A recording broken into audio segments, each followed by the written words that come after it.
E aí, pessoal, esse é o Milt, hoje com o Fernando Tassinari, Head da Taboola para América Latina. Como é que você está, Fernando? Tudo perfeito. Trabalhando de casa como todo mundo, mas tudo em paz. Que beleza. Deixa eu, antes de falar um pouquinho da tua carreira, todo mundo já viu ou já ouviu falar da Taboola. Eu queria ouvir de você, assim, como é que você apresenta a empresa para as pessoas.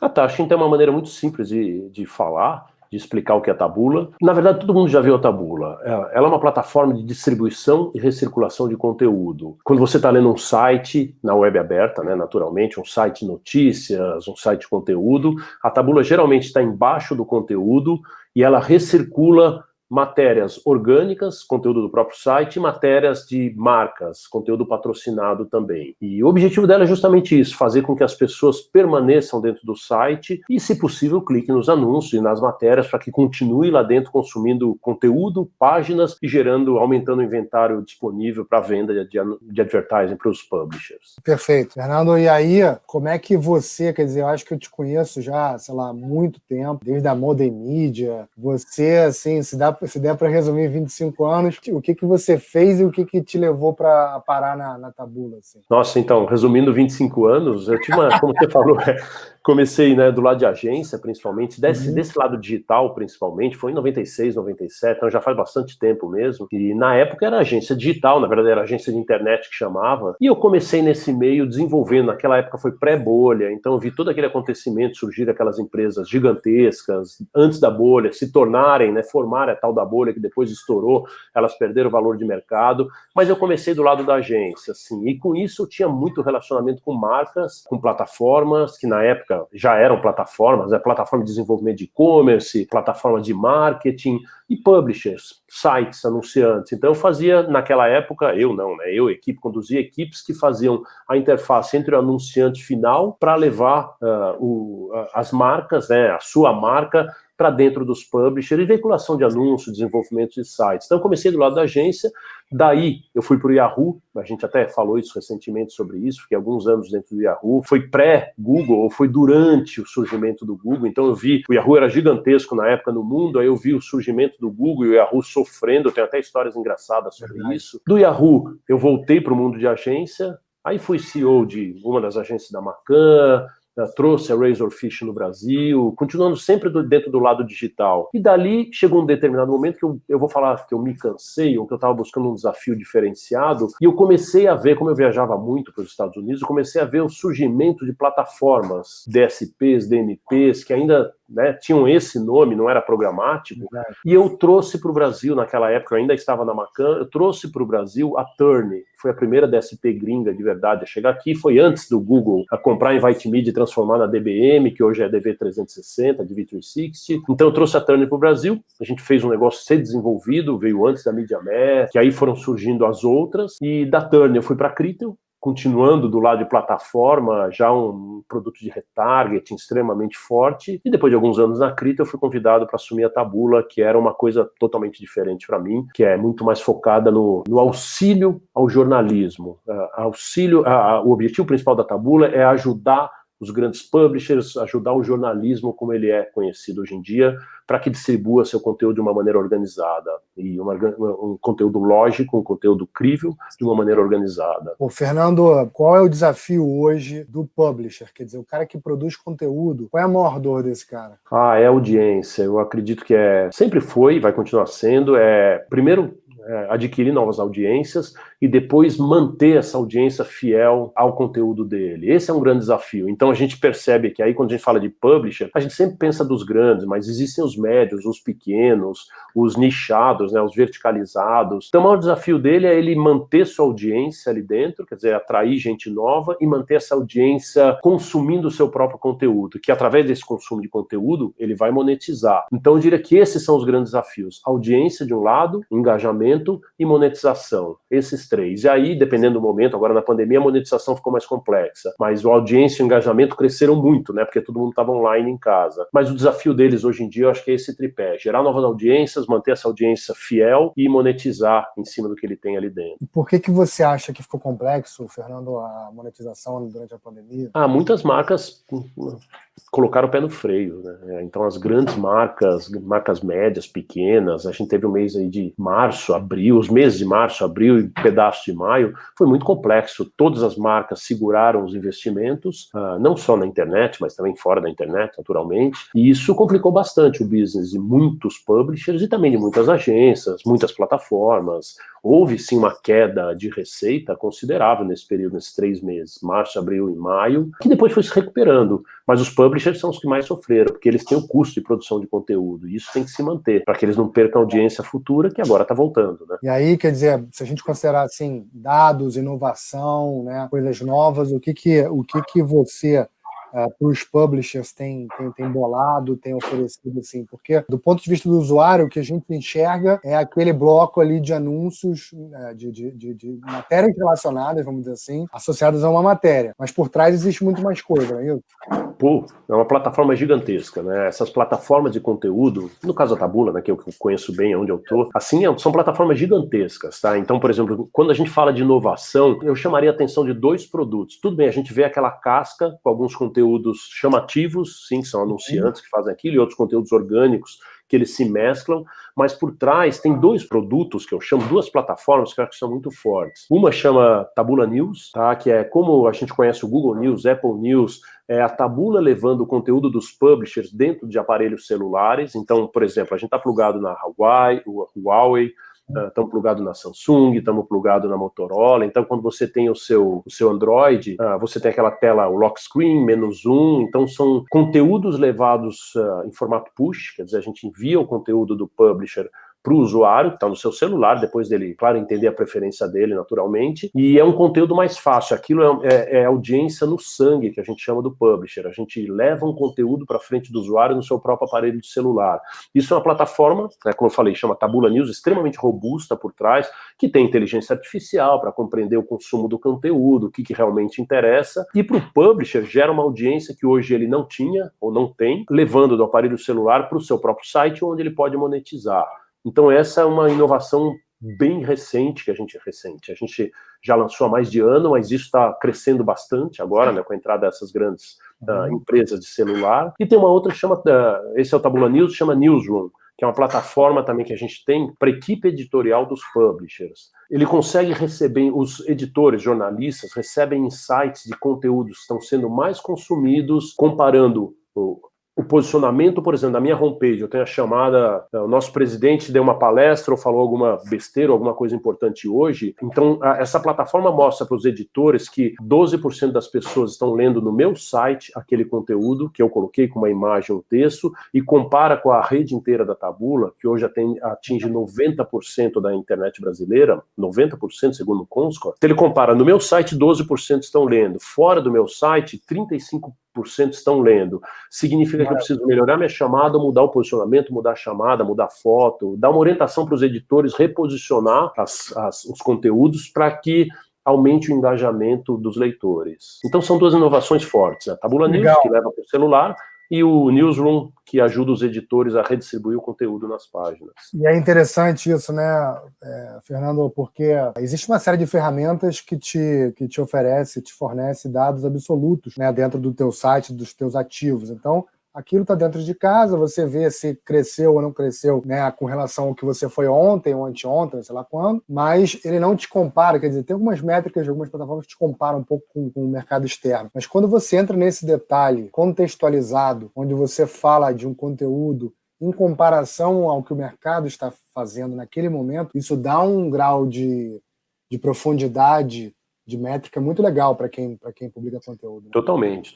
É um auxílio muito grande para eles. É gratuito isso não é vendido. Quem trabalha com a Taboola, os publishers, tem direito a isso e tem acesso sem licença, ilimitado, é gratuito. Então é bem legal.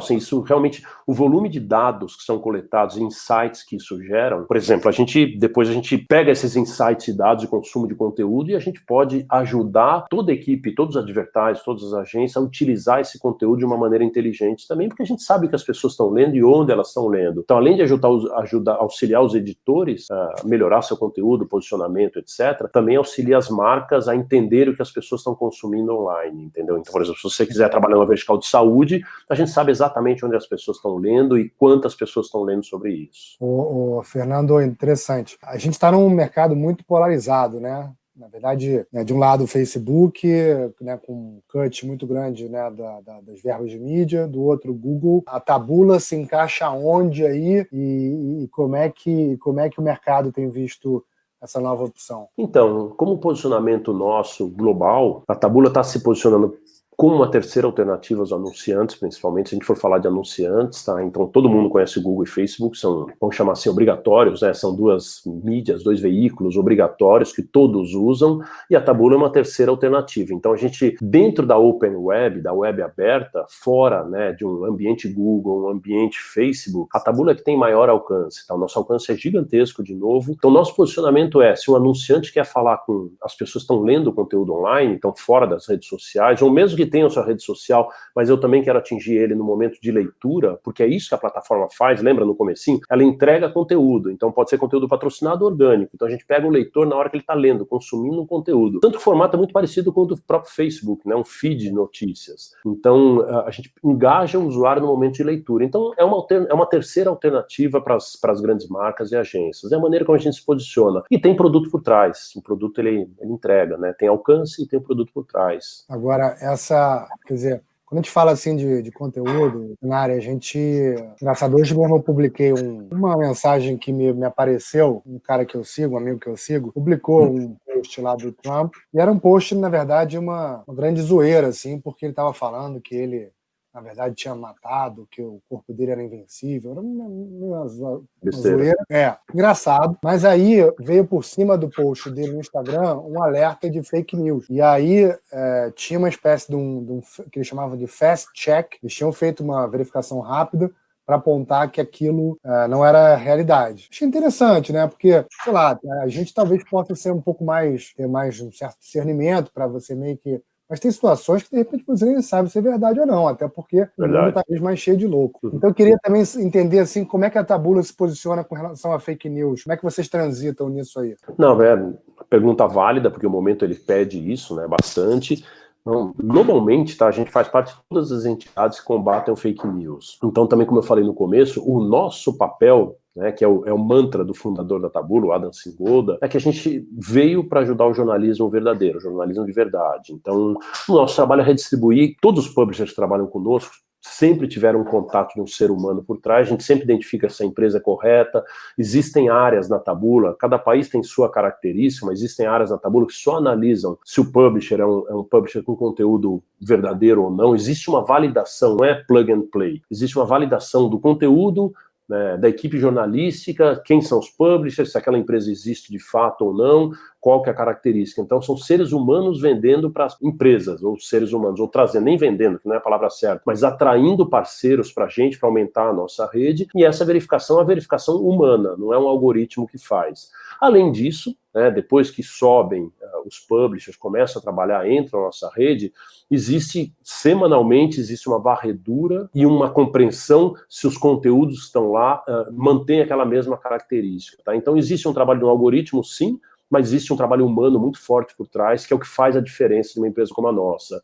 Porque o algoritmo faz um bom pedaço do trabalho, mas os seres humanos fazem um outro importante pedaço do trabalho. Taboola combate isso, tá? Veio para ajudar o jornalismo de verdade, com audiência, engajamento, monetização, e combate totalmente fake news. Totalmente. Tá. De não permite. Então, entendi. Isso é interessante, né? Porque eu acho que esse blend, né, entre máquina, algoritmo, robôs e pessoas, ele é uma combinação interessante para você fazer essa validação. E que legal, que bom que existe esse crivo justamente para manter essa coisa de fora.